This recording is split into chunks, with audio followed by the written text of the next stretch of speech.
What's up, everybody? Jason Allen, jasonallenonline.com. Hope everybody is doing well. So I'm going to make this quick today again, try to keep it under 5 minutes. I was thinking about something. So I have this Trello board, where I keep all my content ideas, things I want to talk about on the different days. And one of them that I had written probably a few months ago was about Sammy Hagar selling his tequila Cabo Wabo to the owner of Campari, the guy who owns Campari and Sky Vodka. He sold it for $100 million. Now, this guy, Sammy Hagar, I'm a big Van Halen fan. That's why I'm talking about this. And I know I'm one of the weird people. I actually like Sammy Hagar better than David Lee Roth. Love both of them, but I got to give the nod to Sammy Hagar. That's just me.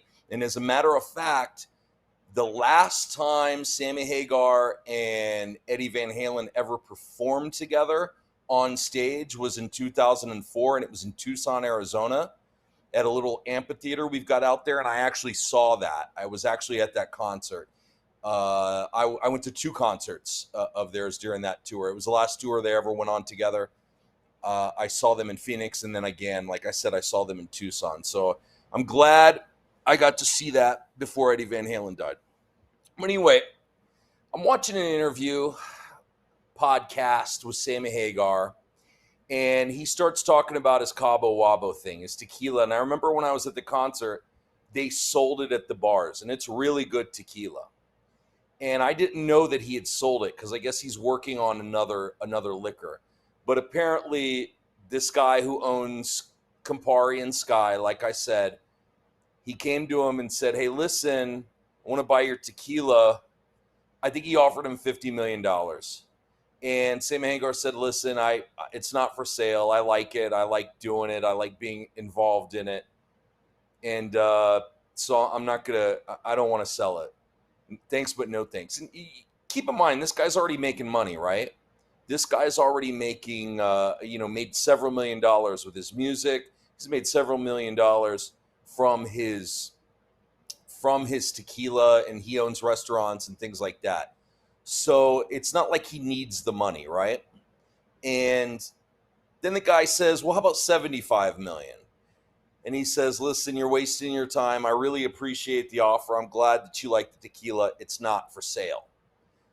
Finally, the guy looks at him and says, "How much would it take for me to buy this tequila off of you?"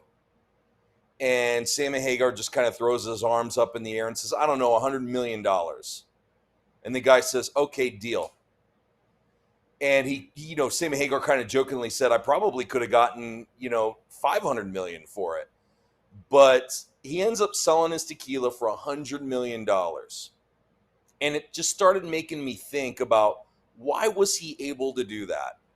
Why was he able to take something that he built in his spare time that was just kind of like a hobby for him, not even like a major focus in his life? Why was he able to sell it for $100 million? Get that big payday. It's the same reason that Dr. Dre made $1 billion from selling Beats to Apple. It's the same reason why Joe Rogan got $200 million to license his podcast to Spotify.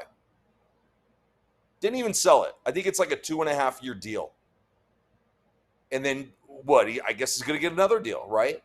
Same reason why Howard Stern basically did the same thing years ago with SiriusXM, and why he's been able to re-up all these deals every few years, because they built an audience. That's why. Every one of these guys built an audience. And when you build an audience, you can sell things to them.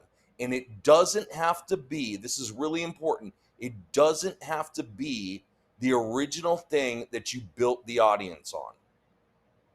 People knew of Joe Rogan because of UFC commentating and because of Fear Factor.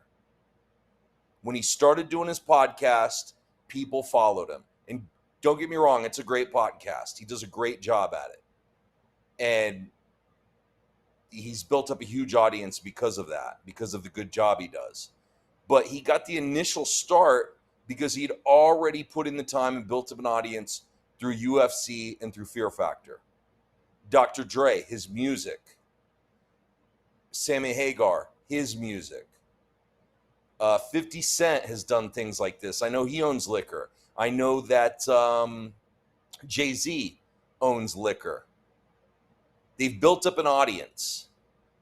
And so when somebody that you know, like, and trust says, hey, I've got this thing, even if it has nothing to do with what you originally started following them for, you're going to be able to sell it. And if you sell a lot of it, then somebody is going to come to you and offer you a lot of money for it. But the bottom line is this. We've gone over 5 minutes. Sorry.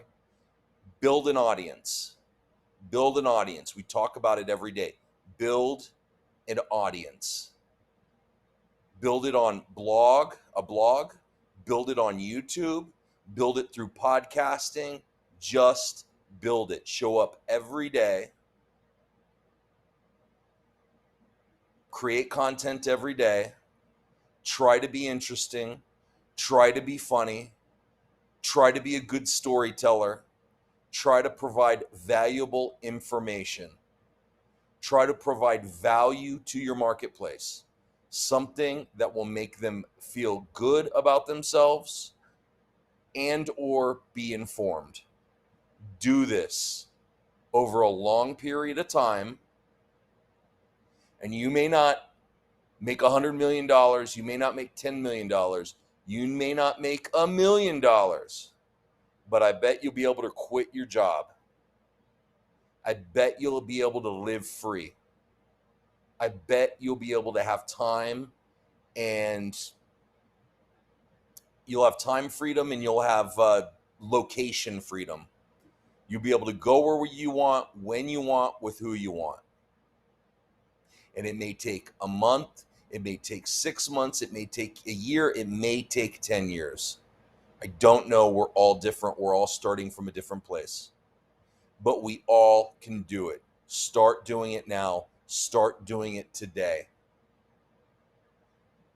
Thanks, guys. That's all I got for you today. If you found value in this, share it with somebody else you think might find value. Head over to jasonallenonline.com. I've got all kinds of resources over there to show you exactly how to build an audience and on what platforms and on different platforms, so on and so forth.